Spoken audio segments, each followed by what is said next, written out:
Let's first speak to Ross Clark, columnist over there at The Sun, of course. Afternoon to you, Ross.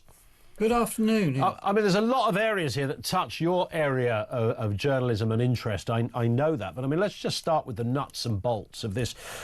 What I really can't quite believe, the elasticity of the phrase working person, which was first tested, of course, when they decided that an employer national insurance hike wasn't a working person. Even if you were a small business that run a very tiny company, you're a working person. Many of those business owners pay their staff more than they pay themselves because they're trying to build a business. And then they got collared with a hike in taxation, which went against the manifesto. And now we're hearing Heidi Alexander using this curious term, those working people on modest incomes.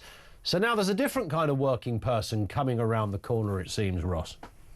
Yes, and of course the context behind this is that the government has promised not to raise taxes on working people. So that's why the definition of a working person becomes so critical, because it infers that if you're not a working person, then you are game for tax increases. Now, Heidi Alexander yesterday seemed to water down the definition of what a working person said.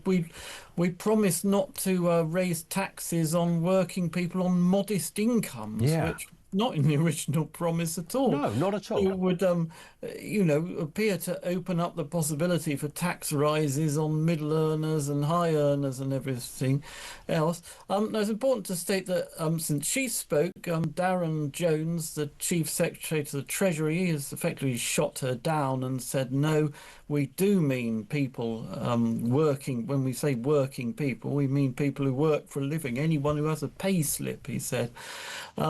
So he seems to have sort of restored the tax promise. But of course, it's a promise that's already been broken because of the increase on employers' national insurance in last year's budget. I mean, that was quite clearly an increase in national insurance, which the government said it wouldn't raise.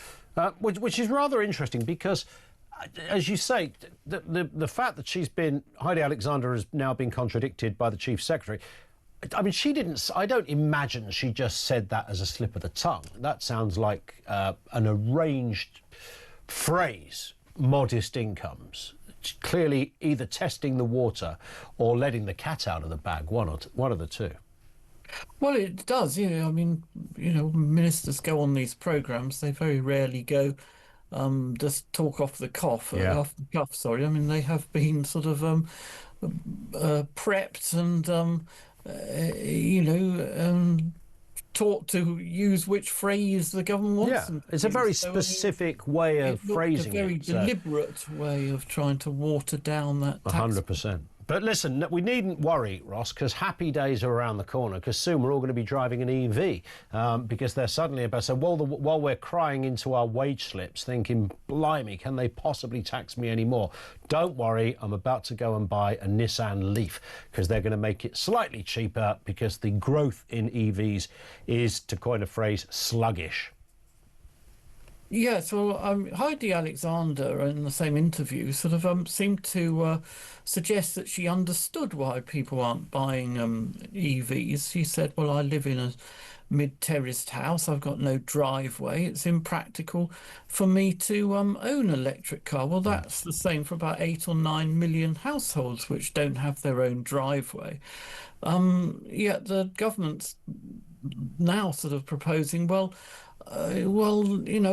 got to get these EV sales up, and the way to do it is bung yet more grants at EV buyers. So there's going to be an announcement this week of a reintroduction of electrical vehicle grants. These are things which were in place under the Conservatives, then they were phased out, and now Labour seems to be increasing them. But any grant towards buying an electric car, you have the same problem. The money is going to be, these grants are going to be scooped up by relatively well-off motorists, and the rest of us can just stuff it. 100%. I just can't work out why they can't allow... I mean, if you want to have an electric car, that's great, and if you can charge one, that's fabulous, and if you think you live near an area where there's adequate infrastructure, that's all great.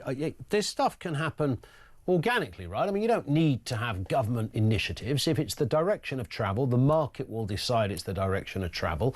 And there's nothing wrong with that. Lots of people I know that got EVs absolutely love them to bits. They find it cheaper. It works for them.